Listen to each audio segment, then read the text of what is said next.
The discovery was 40,000. Every human, everyone listening today, I'm going to speak to you directly again, you have in your heart approximately 40,000 specialized cells.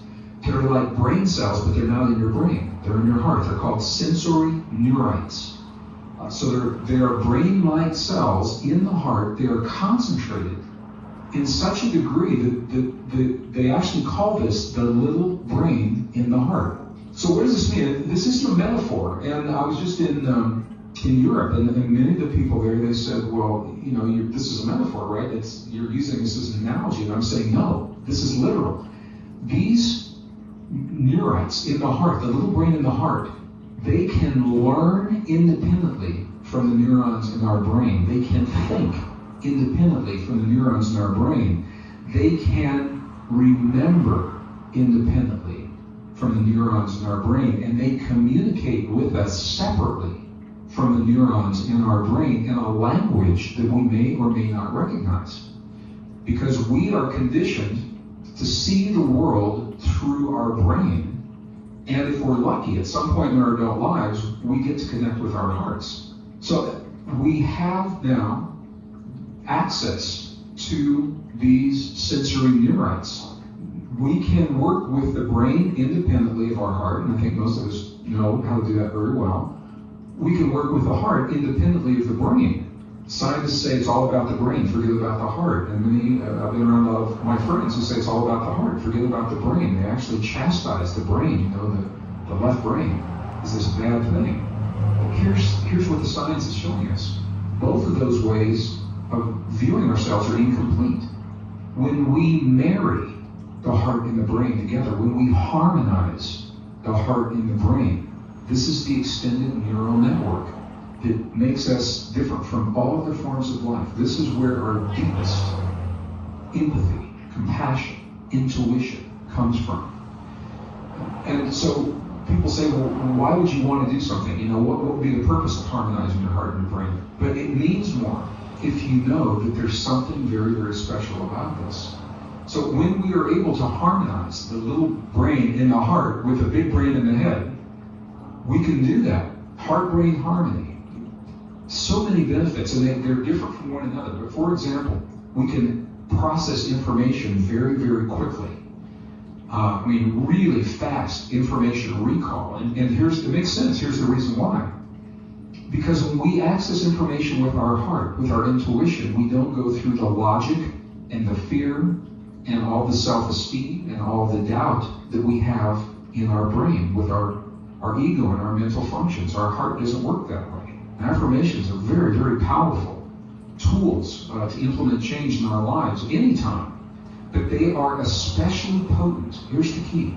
They are especially potent if we are communicating with our subconscious in a language the subconscious recognizes, through channels that the subconscious recognizes. So when we harmonize our heart and our brain, what we're doing is we're opening. It's a hotline to the subconscious. That's where we would introduce our affirmations of our perfect relationships or our healing. This is where the healing begins in our bodies.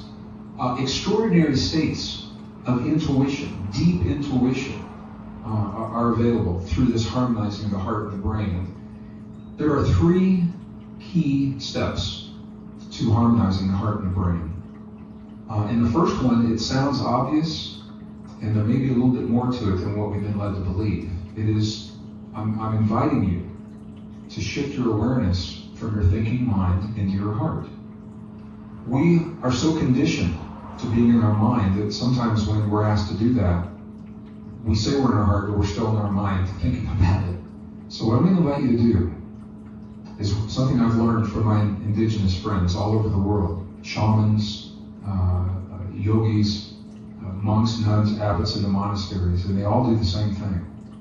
I'm going to invite you to gently touch your heart center in a way that's comfortable for you. It can be with a single finger, right over your sternum. It can be with an open palm, as they do in the Mayan traditions and in some of the Middle Eastern traditions. The Buddhists will create a prayer mudra and actually nestle their prayer prayer mudra right there in the little hollow in their chest, that gentle pressure, in whatever way is comfortable for you. And here's the thing, here's why this is important.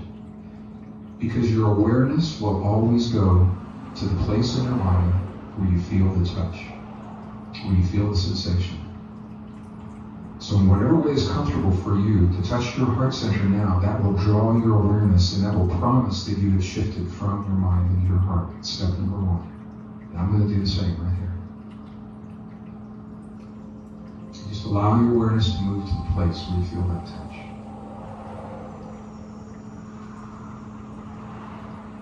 Step number two is I'm going to invite you now, I'm going to invite you to slow your breathing just a little bit, maybe 5 seconds on the inhale, 5 seconds on the out breath, the exhale, so whatever is comfortable for you.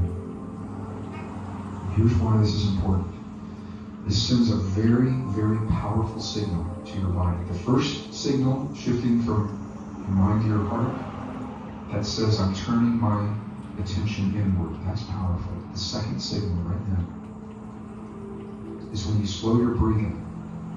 The only time you would breathe this way is when you are in a place where you feel safe. So you're telling your body right now, I am in a place that's safe.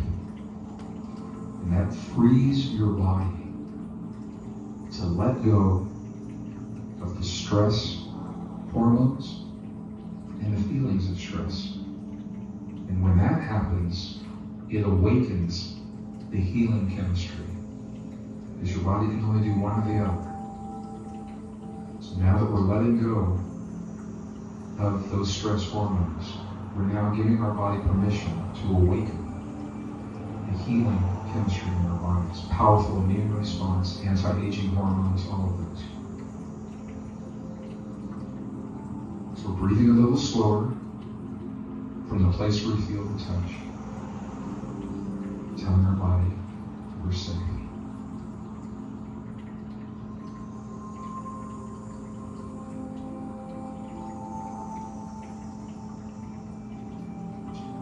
Alright, the third step. This is very, very key. This is very powerful, very potent. Is about feeling. I'm going to invite you now to create a feeling in your heart where you feel the touch, where you're breathing. To the best of your ability, if you can feel one or some combination of the following 4 feelings. Care for anything or anyone. Appreciation for anything or anyone. Gratitude or compassion. Care, appreciation, gratitude, compassion. And what the researchers have found is that these 4 key words will trigger the experience between our heart and our brain to create that coherence, 0.1 hertz. To the best of your ability, feel those feelings as you breathe from your heart center in the place where you feel the touch. And you have just a moment to do that. I'm doing the same right here.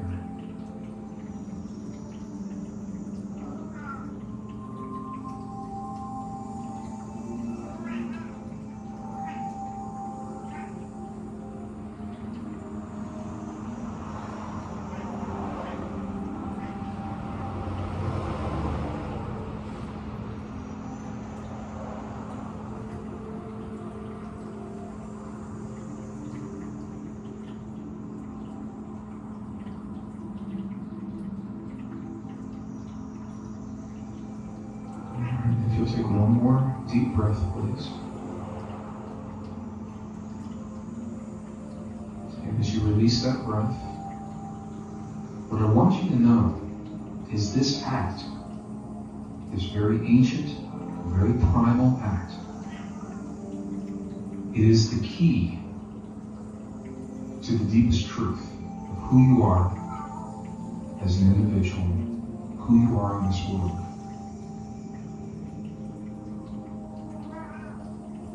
This is where the super learning comes from, or when you're working to solve or create something new, a new painting, a new piece of music, to write a book, to create poetry, something new, it comes from this deep space.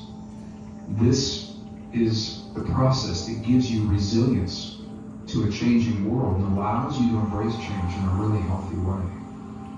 And once again, if you're not into any of those things, it is a trigger for over 1,300 biochemical reactions.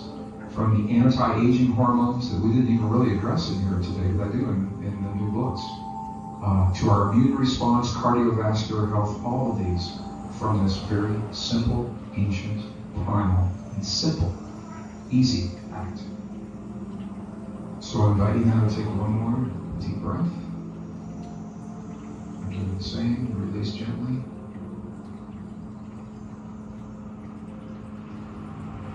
So you're shifting your awareness from the act of harmonizing your heart and your brain. But I want you to know that the cascade of biochemical connections that you have initiated, it doesn't end when you open your eyes. It doesn't end when you take that deep breath.